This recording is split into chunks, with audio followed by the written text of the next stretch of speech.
That's what the message was in Proby School. The credo expressed was aggressive interior attack, and we brought that spirit into vacant, burning buildings. Was it the nature of the times that death was an accepted risk of doing business? Well, thankfully, I will tell you that the message and philosophy, not only in my department, but in the fire service as a whole, has changed. Death is still a risk that we're faced with today, but today we profess choices. And those choices should be more than fight or flight. Aggressive interior attack would be regarded to as the fight. Or, don't even enter, we're going to surround and drown, as flight. Give me choices, give me tactical alternatives or different ways of performing the operational tasks, such as how should I be extinguishing a fire or venting a building of lightweight construction? Not every fire has to be fought head-on or the direct frontal attack.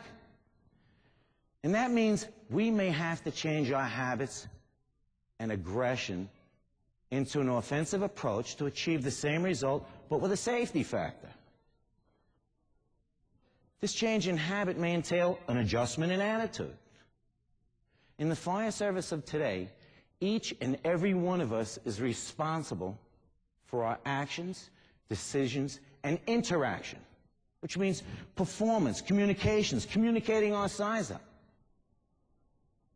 I didn't understand the true significance of that as a young firefighter. You know, in my world, I operated with teams of firefighters, and I believed that my safety was in the hands of others, in essence relieving myself of that responsibility. I felt confident operating alongside other firefighters on the fire ground, and yes, teamwork was needed to get the job done and played a major role in our overall safety. It wasn't until I experienced some tense moments at a few fires that got my attention.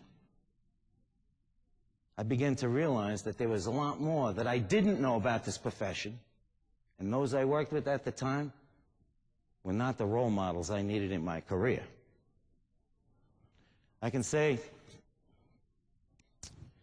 that they were not the role models I needed in my career, that was a rude awakening. I can't say that this was the first sign of maturity, maybe just the beginning of lucid thoughts.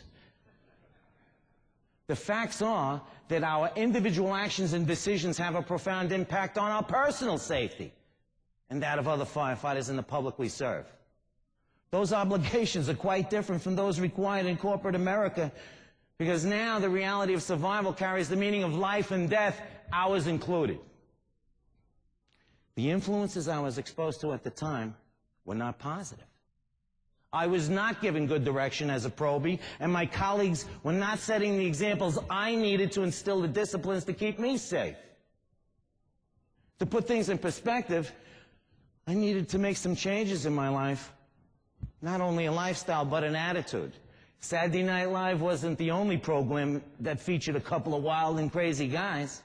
Working in the Bronx in the 70s offered the experience. This was the tail end of our war years, the years that we were experiencing extreme fire duty. This offered the excuse to live wild and crazy.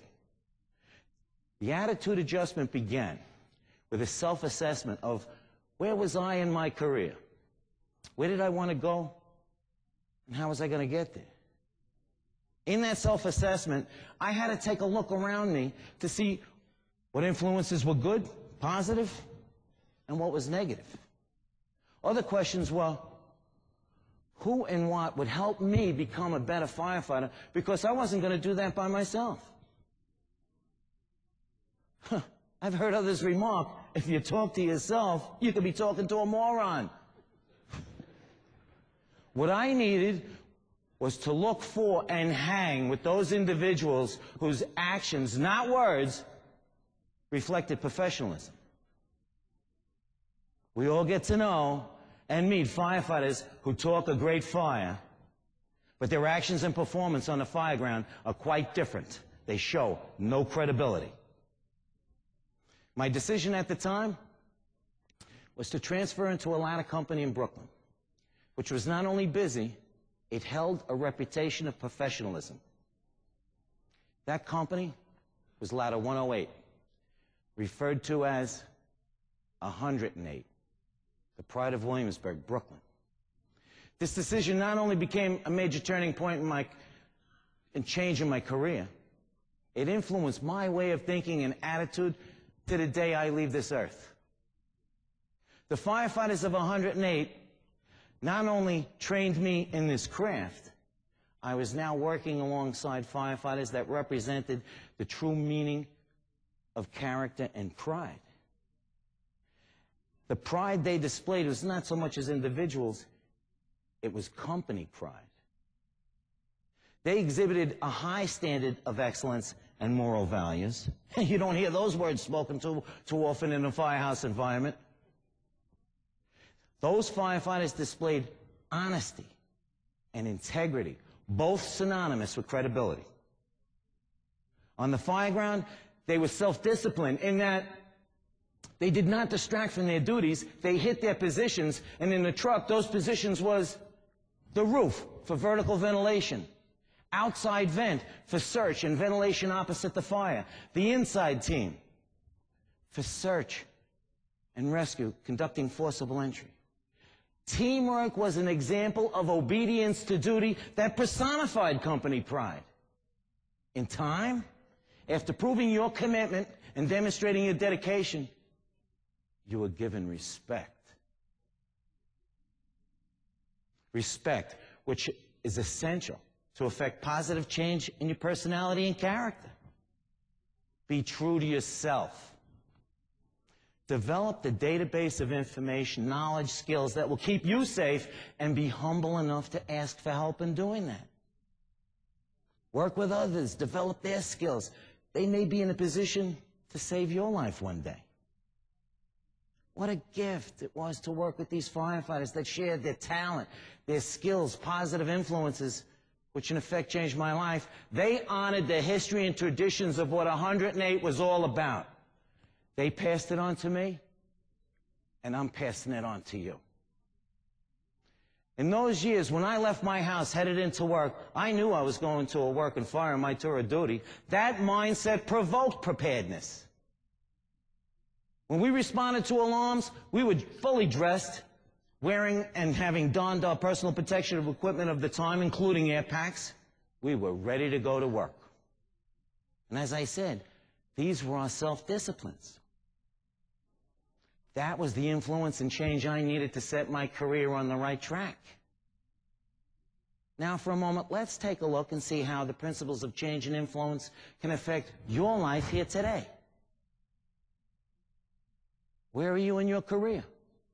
If you're just starting out in this vocation, you need to look around and determine who walks the talk. Who around you displays the disciplines in their performance and actions and attitude rather than the blowhard who claims to be good at what we do? We've met him, we've seen him. The fact that a firefighter wants to go into burning buildings and he shows aggression to go into these burning buildings does not equate to professionalism. Their performance speaks for their credibility, not their mouth. Look for and identify with those firefighters that take time to make sure their tools and equipment are ready and working. Look for the firefighter who wears their personal protective equipment properly. For instance, how many firefighters in your department are wearing the chin strap of their helmet up above their rim? I see it on my job. These are the same firefighters who will take chances and shortcuts disregarding safety. They're not true role models. If anything, they're only going to teach you bad habits. I wear my chin strap, and I will never ask you to do something I wouldn't do myself. If you're broken in with bad habits, who's going to correct you? The only incentive you may have to warrant changing a particular habit is after you get burned. And in this profession, that may be literally.